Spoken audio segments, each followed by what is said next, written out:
Halo teman-teman sobat ilmuwan muda, berjumpa lagi di channel kesayangan kalian, Ilmuwan Muda. Pada kesempatan kali ini, saya Alvan Misbawadi berasal dari Unit Kegiatan Mahasiswa atau UKM, Lembaga Kajian Penelitian dan Pengembangan Mahasiswa atau biasa dikenal dengan LKP2M, UIN Maulana Malik Ibrahim Malang. Pada kesempatan kali ini, saya akan mempresentasikan atau mengupas terkait apa itu RKM atau Riset Kompetitif Mahasiswa.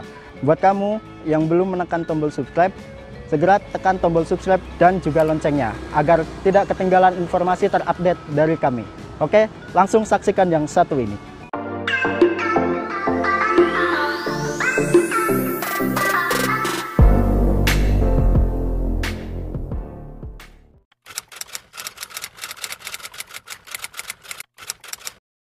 Oke, ada beberapa hal yang perlu kita persiapkan ketika nanti kita lolos RKM. Yang pertama, itu kita harus menyiapkan beberapa berkas administrasi. Nah, beberapa berkas administrasi itu perlu dipersiapkan karena jika kita tidak mempersiapkan berkas tersebut, kita tidak akan mendapatkan dana di pertengahan riset. Karena dana tersebut itu berguna untuk menunjang kegiatan riset kita di lapangan.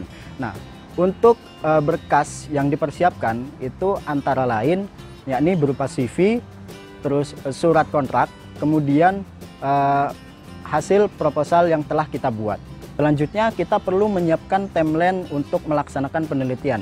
Karena apa? Karena jika kita tidak membuat timeline penelitian, itu penelitian kita akan kacau dan juga tidak terorganisir dengan baik. Maka dari itu kita akan diberikan waktu sekitar 5 bulan ya. Jadi 5 bulan waktu lamanya itu kita dipersiapkan untuk melakukan penelitian sebaik mungkin dan semaksimal mungkin yang disediakan oleh fakultas. Kemudian kita akan membuat timeline terkait bagaimana sih proses ataupun alur selama kita melakukan penelitian. Kemudian selanjutnya kita akan melaksanakan penelitian secara maksimal mungkin, semaksimal mungkin. Nah, penelitian yang perlu kita lakukan itu berguna untuk menghindari adanya hal-hal yang tidak diinginkan. Terutama jika kita nanti selama proses penelitian itu ada beberapa hal yang setidaknya tidak memuat informasi yang kita inginkan. Jadi kita selama penelitian itu kan mencari data gitu, mencari informasi di lapangan. Jika kita tidak mendapatkan data secara maksimal, maka akan mempengaruhi proses pelaporan kita di seminar akhir nanti.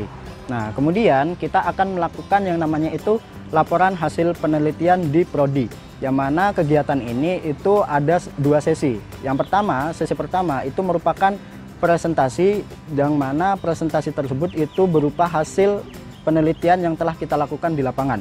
Kemudian yang sesi kedua itu merupakan tanya jawab dengan penguji, yang mana penguji itu akan menanyakan seputar riset yang telah kita lakukan dan juga kita perlu menjawabnya berdasarkan data yang telah kita dapatkan di lapangan. Nah, selanjutnya ketika kita sudah melaksanakan laporan seminar hasil di prodi, kita akan menyusun yang namanya itu laporan pertanggungjawaban penelitian. Laporan pertanggungjawaban penelitian sendiri itu berguna untuk agar kita menyelesaikan hasil akhir yang berupa administrasi di RKM. Nah, adapun beberapa laporan yang perlu dimuat di laporan pertanggungjawaban tersebut antara lain laporan hasil penelitian, surat orisinilitas karya, kemudian surat pengesahan karya, kemudian kita juga perlu melampirkan data penelitian yang telah kita ambil. Jadi beberapa responden yang saya ambil waktu itu saya lampirkan di laporan pertanggungjawaban. Kemudian ada juga lampiran terkait dokumentasi penelitian, yang mana dokumentasi penelitian itu berupa kegiatan kita selama proses penelitian di lapangan. Kemudian ada juga lampiran keuangan beserta bukti yang dilampirkan atau biasa kita sebut juga dengan rencana anggaran biaya atau RAB. Nah, setelah kita menyusun rapi dokumen RKM tersebut, dokumen laporan hasil RKM tersebut, kemudian peserta RKM akan diminta untuk menjilid laporan pertanggungjawaban tersebut berupa 2 bentuk. Yang pertama itu soft cover, yang kedua itu hard cover. Yang soft cover itu diberikan ke pihak prodi, yang hard cover itu diberikan ke pihak fakultas. Setelah kita menyusun semua laporan pertanggungjawaban tersebut, kemudian laporan hasilnya itu di-upload di website Greentech. Nah, setelah melaporkan seluruh hasil kegiatan, peserta RKM itu akan diminta untuk mengsubmit atau mengupload berkas laporan hasilnya yang berbahasa Inggris di website Greentech atau di event ICGT nanti. Jadi peserta RKM itu akan dituntut untuk mensubmit di jurnal ICGT untuk dipresentasikan nanti di bulan Oktober mendatang. Kemudian setelah disubmit di bulan Oktober nanti, peserta RKM akan diminta untuk mempresentasikan hasil laporannya di event ICGT atau International Conference Greentech yang akan diadakan di Fakultas Sains dan Teknologi UIN Maulana Malik Ibrahim Malang.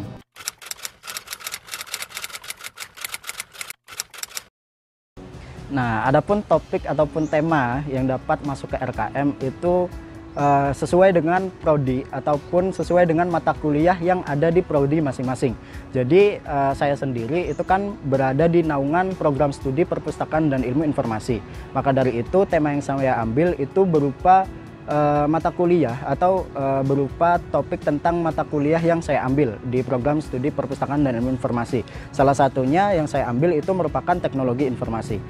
Nah, tema yang saya ambil sendiri itu merupakan sebuah pemanfaatan ataupun penggunaan konten streaming yang ada di YouTube sebagai media pembelajaran di kalangan para santri. Nah, itu merupakan topik yang saya ambil.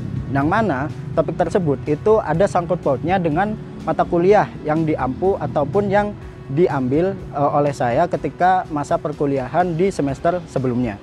Nah, adapun tema yang lain yang diambil oleh teman saya sendiri itu berupa pemanfaatan teknologi di perpustakaan, yang mana itu mengambil manajemen pengelolaan perpustakaannya sendiri. Kemudian ada juga teman saya yang mengambil terkait pengelolaan arsip yang ada di satu instansi, yang mana pengelolaan arsip tersebut itu merupakan digitalisasi arsip yang ada di instansi tersebut yang dijadikan tema penelitian di RKM itu sendiri. Selain itu, mungkin dari beberapa prodi itu ada terkait tema masing-masing ya, yang mana masih linear dengan jurusannya. Seperti di arsitek, itu yang mengambil tentang tata ruang ataupun pengelolaan bangunan yang ada di pasar. Kemudian ada juga yang di biologi yang mengambil tentang berkaitan terkait flora dan juga fauna.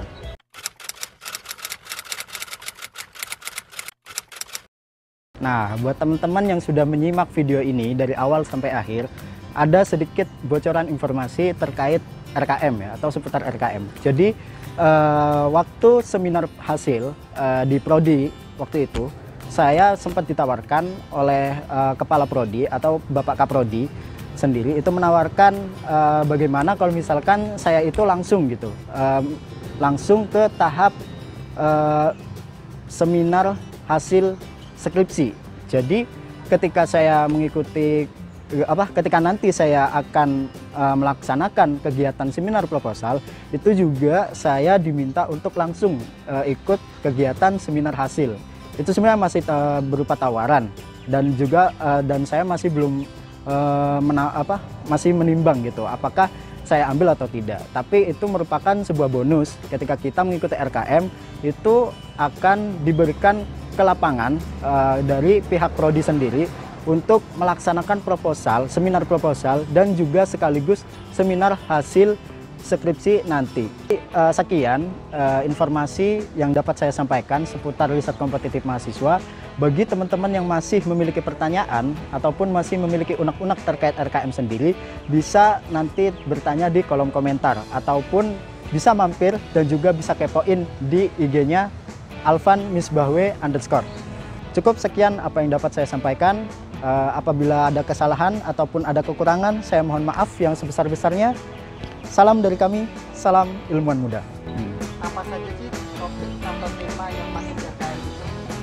Nah, adapun topik ataupun tema yang dapat masuk ke RKM itu sesuai dengan prodi ataupun sesuai dengan mata kuliah yang ada di prodi masing-masing. Jadi saya sendiri itu kan berada di naungan program studi perpustakaan